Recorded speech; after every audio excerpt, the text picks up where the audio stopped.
and welcome to Board Game Chat. How are you, Anabel? Hi, I'm good. How are you, Angela?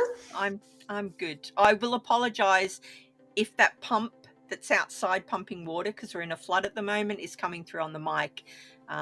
You can't hear it, but hopefully the viewers can't hear it either. No, I saw pictures though of the street, of your street. You posted a picture. I saw how flooded it is.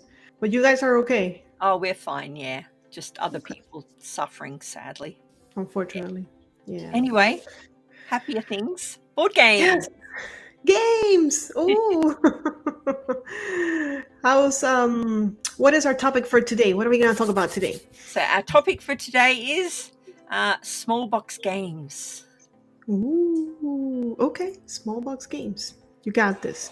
Are we doing like a top 5? I've Something? chosen 5. Have you chosen 5?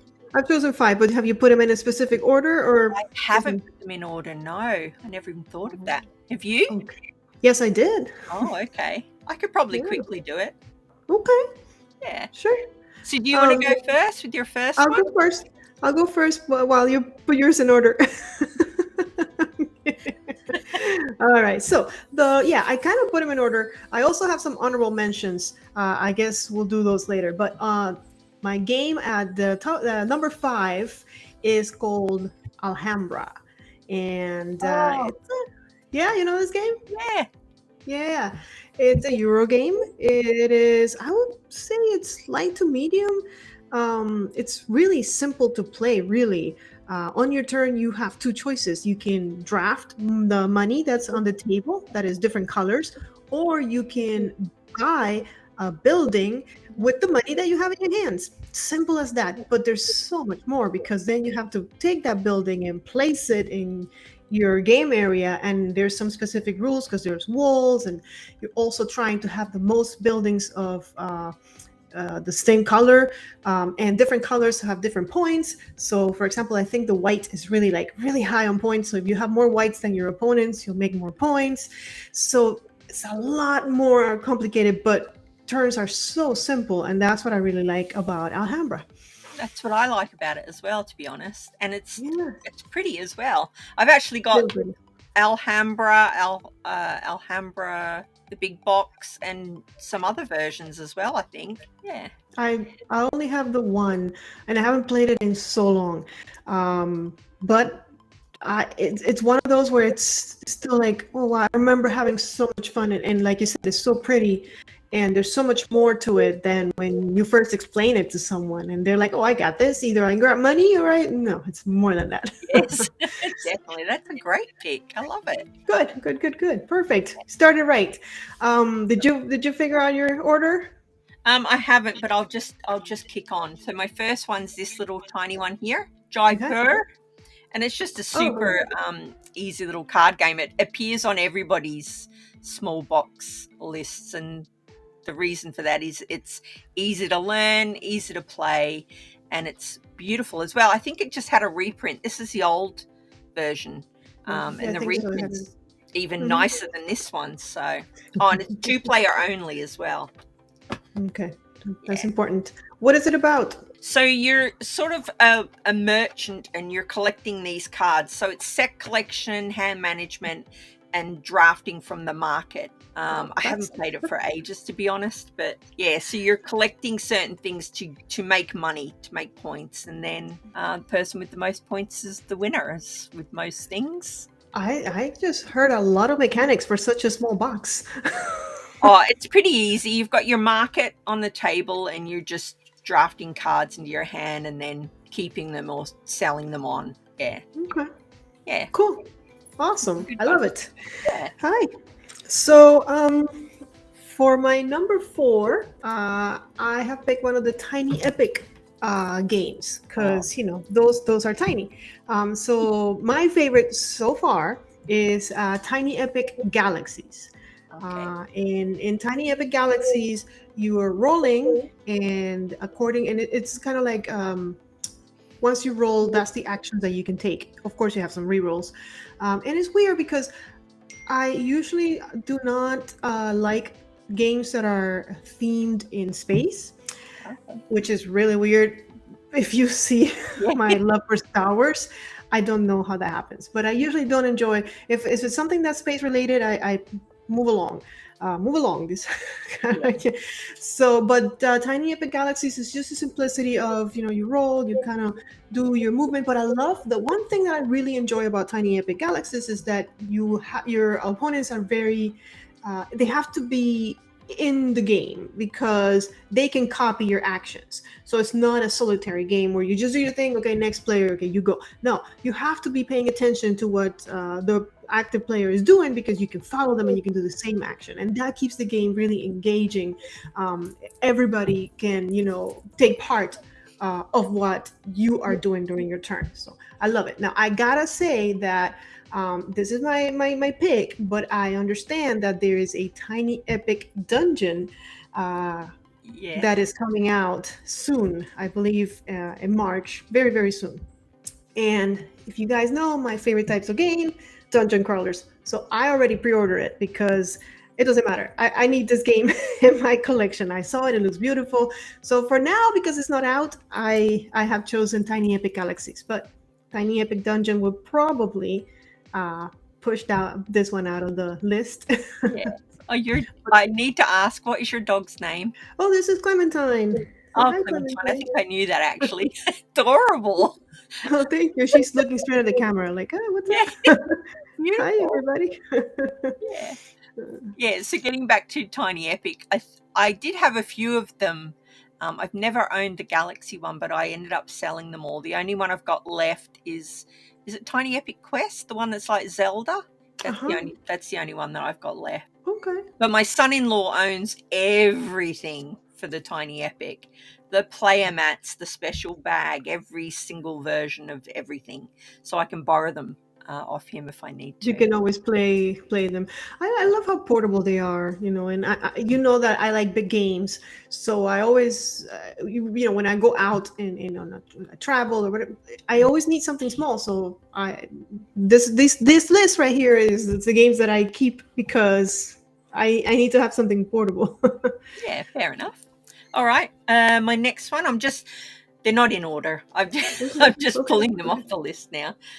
This little baby, Cartographers. So this one is a flip and write game. So you flip over the cards, but you actually start off with cards that are showing to show you what to do. You flip over the thing. You've got a little map.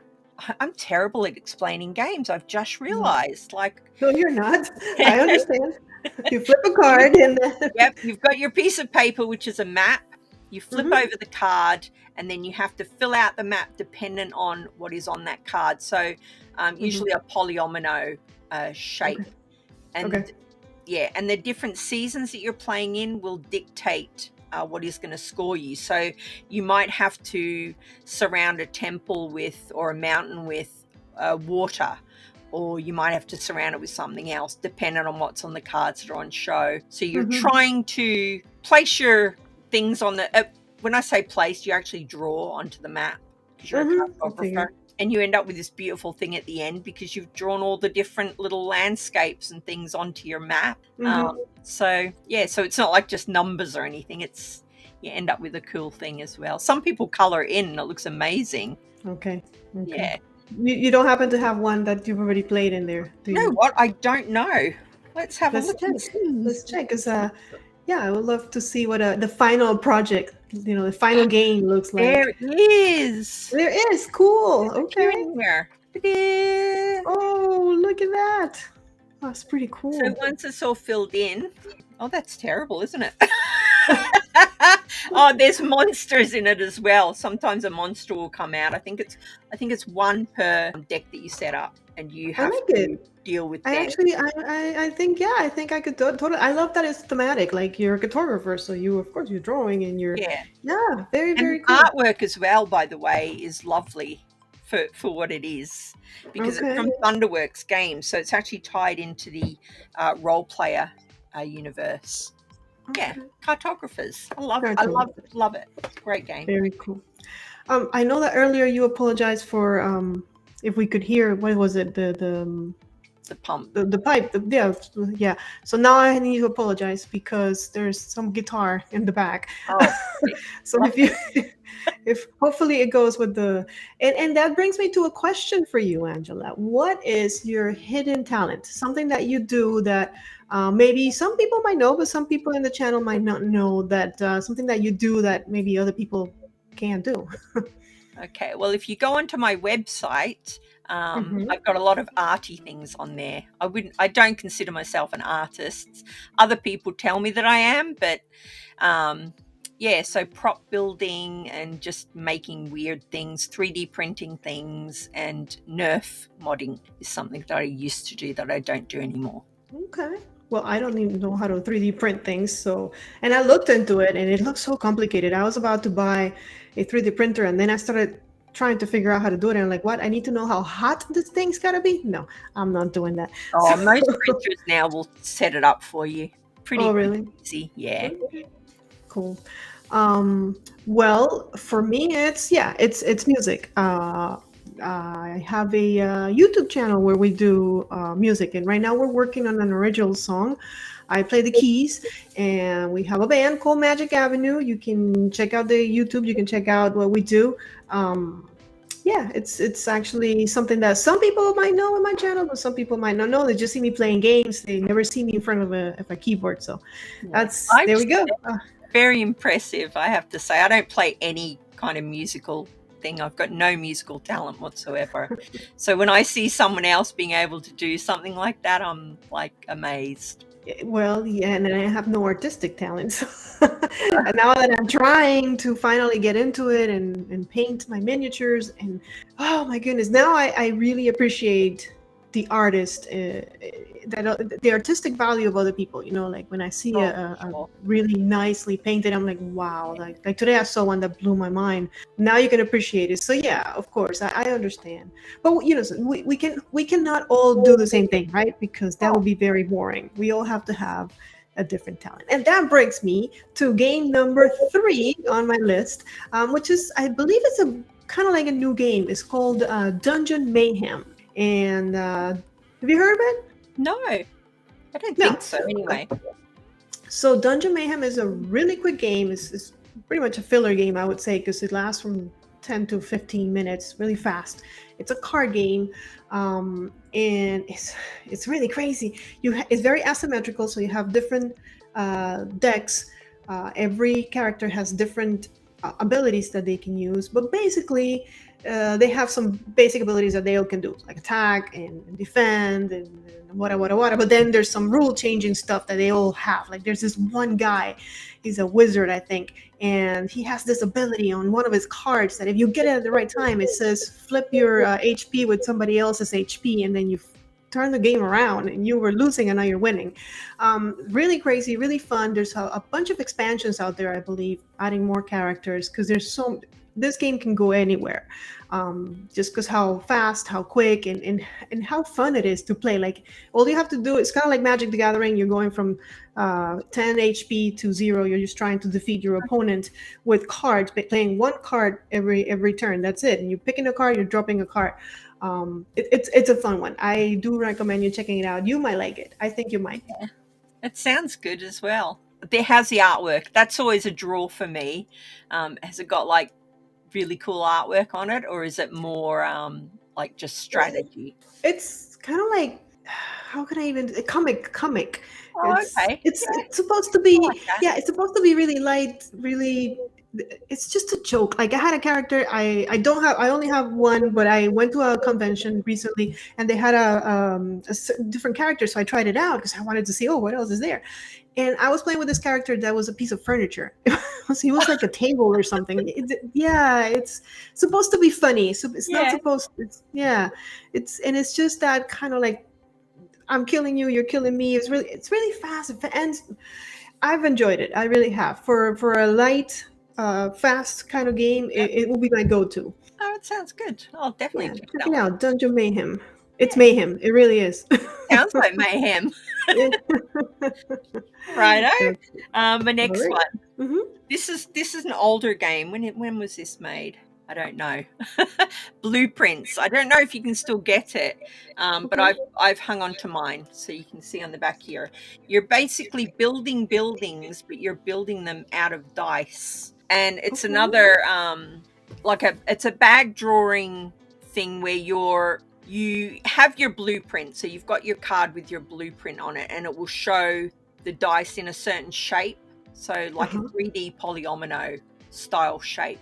But the way that you build it is dictated by the colors of the dice. So some of the dice might be glass, some of them might be wood, and the closer you can get to your actual blueprint, the better it is. But the problem you've got is, as you're drafting your dice, you need to start with a lower number first, because if you start with a higher number, the next level in your building needs to be the same or higher.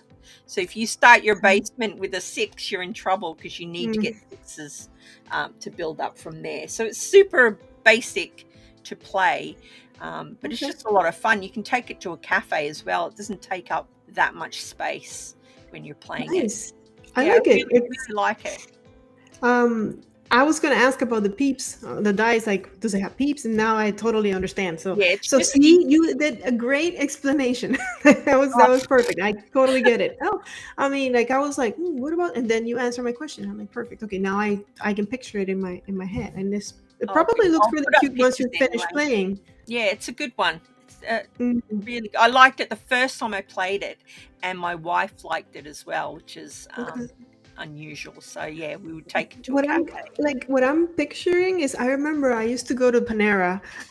here's a life story. I used to go to Panera with a friend to play Magic, or just any board game really. But and we would sit next to, there was this group that would meet to play. I think it was backgammon or some Monopoly, some kind of regular game.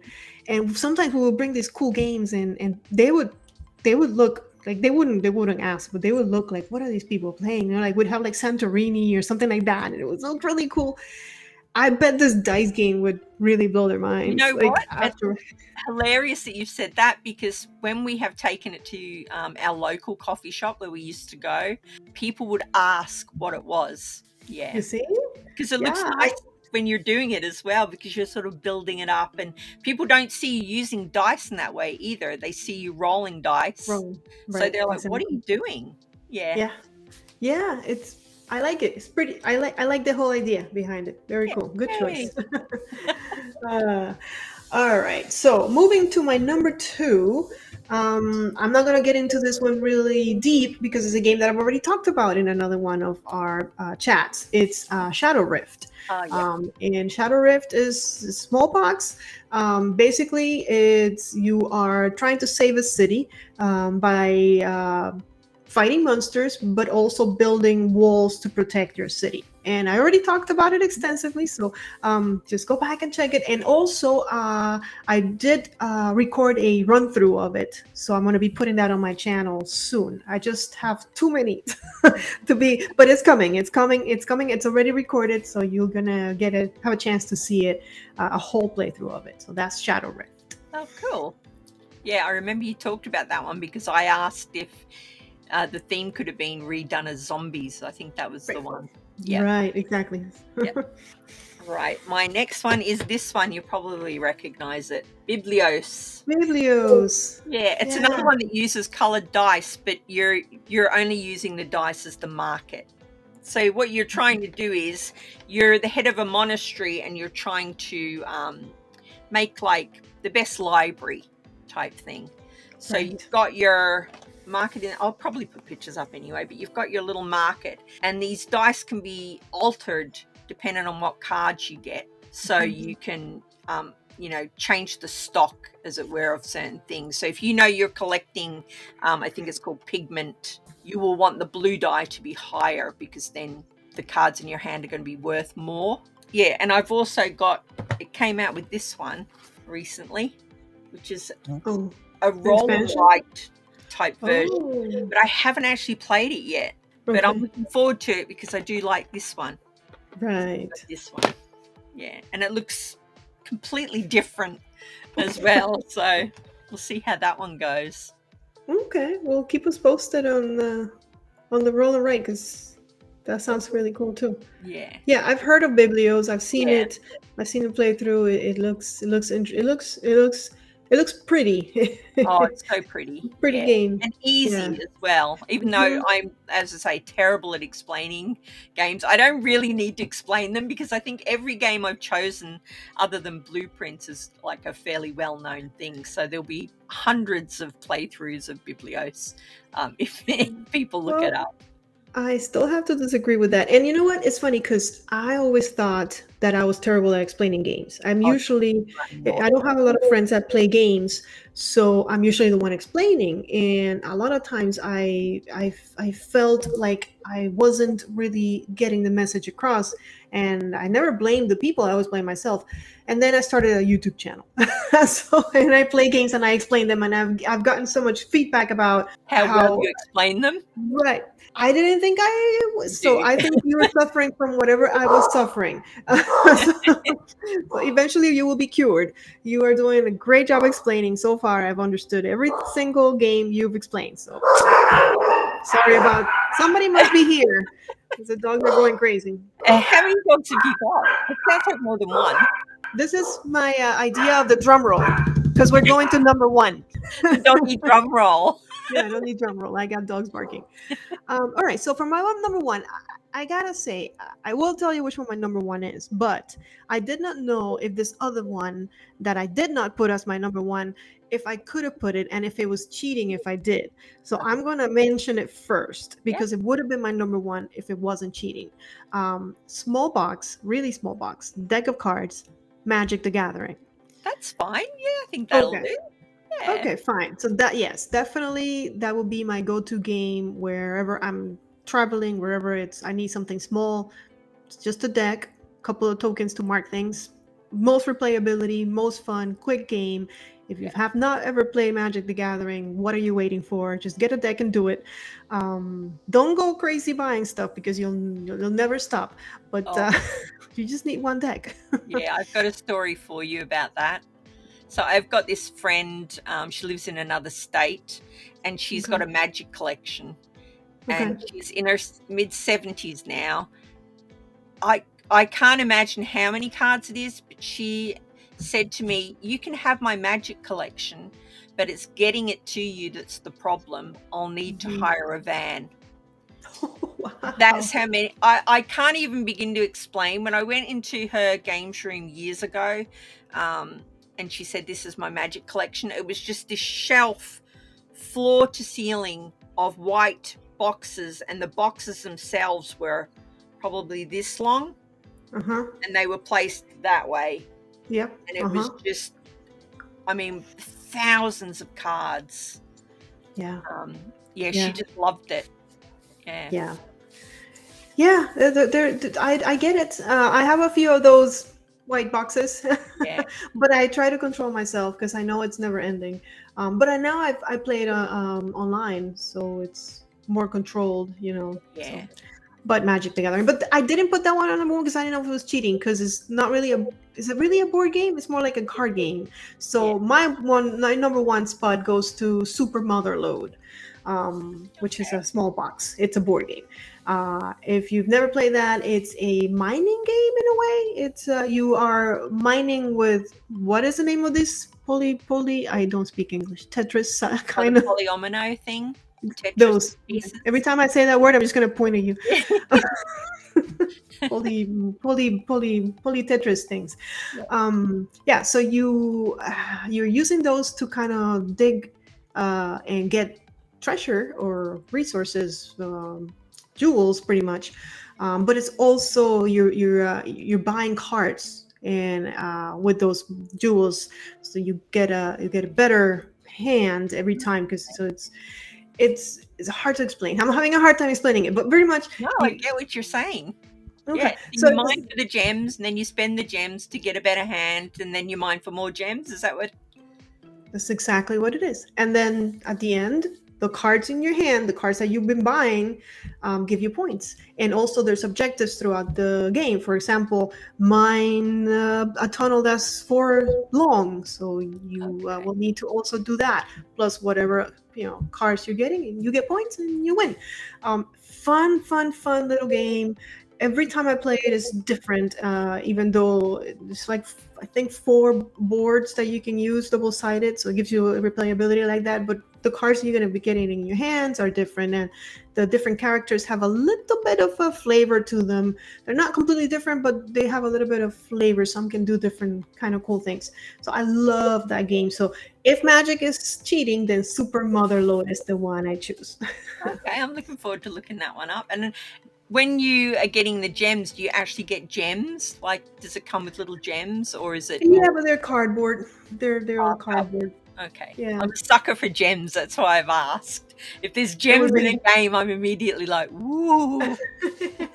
Maybe there's a deluxe edition out there that has them. I haven't seen it. I don't think the game is that popular, to be honest. I saw it at the con I've seen it at cons, like in the library, but I've never really looked into the deluxe edition because I'm not into gems as much, I guess.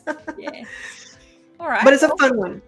This is a nice segue because my last game, which is this one, I actually had 2 versions of it here, but I think I've left it in the other room. So, Manhattan Project Chain Reaction. Okay, I've heard of that. Yeah, This is the deluxe version, but I've actually got the regular version, which is just a tiny little box like this, just with cards and a few other little bits in it. But this game is my most played game other than Cat Lady. Okay. And the reason for that is you can play it by yourself. And I used to do researching for a company, and I would end up just sitting for ages with nothing to do. And I would take the little deck, so not this one, but the little handy little deck, and I would just sit there and play it over and over and over again. So what you're trying to do is you're trying to build nuclear weapons, which is a bit of a touchy subject right now. But in a cute way. So you've got these cards. And what you chose. Cute nuclear weapons. You've got your cards, and they're dual use. So your cards can be either maybe a scientist or a laborer, or they can be whatever is on the other side. So like in Magic, you tap your cards and you turn them side on. So if they're side on, they're one thing, and if they're upright, they're another thing. And you basically use it to develop atomic bombs. So you get your yellow cake, and then you use your scientist maybe to turn that into uranium, and then you use the uranium and your scientist to buy the bombs, and the bombs have got the points on them. That's it. Wow. Okay. Cool. I like it because it's cute. It's easy, and obviously the other version's tiny. You can literally put it in your pocket. It's just a deck of cards. So when you're doing the solo, because I know you mentioned it has solo mode. Yes. What is your timer, or what are you fighting against? Like, what are you trying to? Just your deck, really. You're trying to get a certain amount of points from memory. It's been a while since I played it, and I've literally only played it solo. I've never played it with anyone else. I would just sit there. I haven't played it for probably 2 years because, like I said, I used to play it when I had that job, and it was just mind-numbing sitting there. So I'd always have it in my backpack. And because it's fun. Nice. I like it. Well, that's our games, guys. Now what we need is another topic for next time when we get together. That would be cool if you guys can tell us what you want to hear. We'd love to talk about whatever it is on that you like for us to talk about. If it's another top 5, if it's something completely different, we are here for that. Yeah, sounds good. All right, sounds good. Well, I think we did all right there. That was a pretty good top 10 games. Yes, top 5 and 5, 10. Is that how you're seeing it? Yeah. Okay, cool. Well, they were all different, weren't they? Yeah, we're all different. Yes, true. Yeah. You got a point. There you go. 10 games for you guys tonight or Yeah. today. Yes. And All right. thanks for We'll see. joining us. We'll see you next time. Yeah. See you next time.